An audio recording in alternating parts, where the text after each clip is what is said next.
Bem-vindos à aula 2. Nós vamos falar um pouquinho agora sobre ventilação mecânica.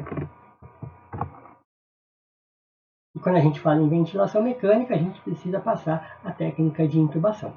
Em cães e gatos há uma pequena diferença. No momento em que a gente abre a boca,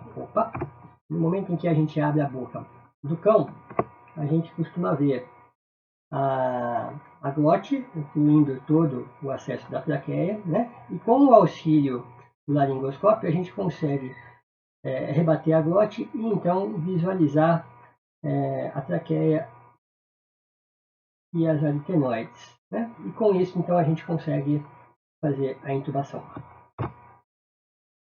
Em gato há alguns detalhes, entre eles a utilização ou não de lidocaína em spray, né? Para a gente conseguir ter uma boa visualização também de como a gente vai conseguir colocar o tubo endotraqueal.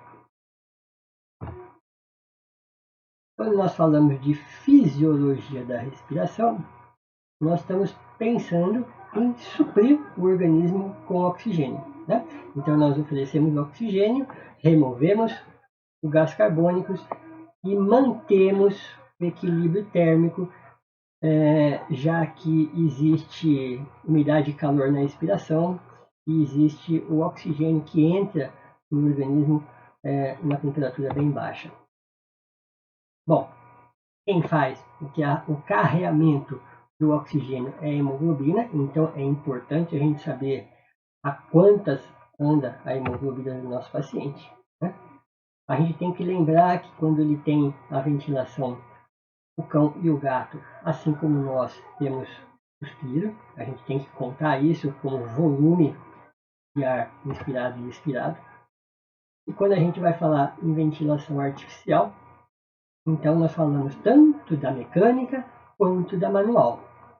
A ventilação manual é aquela que a gente faz no balão do aparelho de anestesia, no balão reservatório, ou mesmo com um ambu. E a mecânica é aquela que a gente faz no aparelho de anestesia de modo eletrônico. Então, para que serve a ventilação mecânica? Ela serve para fornecer um suporte de oxigenação ideal. Toda vez que o seu paciente não respira ou ele respira de forma inadequada, é o momento correto da gente introduzir a ventilação mecânica, com o objetivo de reverter hipoxemia, reverter hipercapnia, reverter atelectasia, permitir o uso de bloqueadores neuromusculares, reduzir pressão intracraniana e estabilização torácica.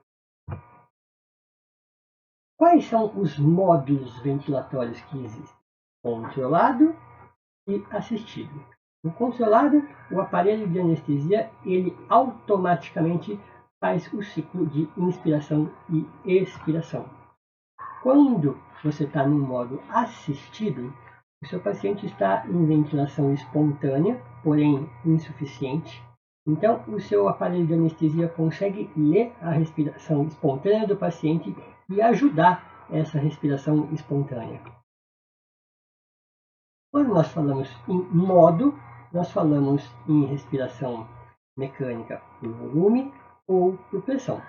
Por volume, nós vamos calcular uma quantidade em ml para ser fornecida ao nosso paciente. E no caso de pressão, nós vamos fornecer uma pressão em milímetro de mercúrio necessária para que seja feita a troca de oxigenação. Bom, eu estou aqui terminando a aula 2 e ao mesmo tempo eu já estou te fazendo um convite para uma aula muito importante, monitoração anestésica. Sabe por quê?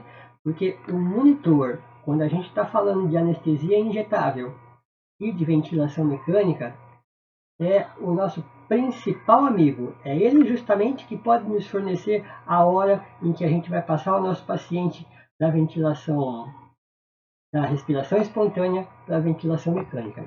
Eu te espero nessa aula 3, hein? Até lá!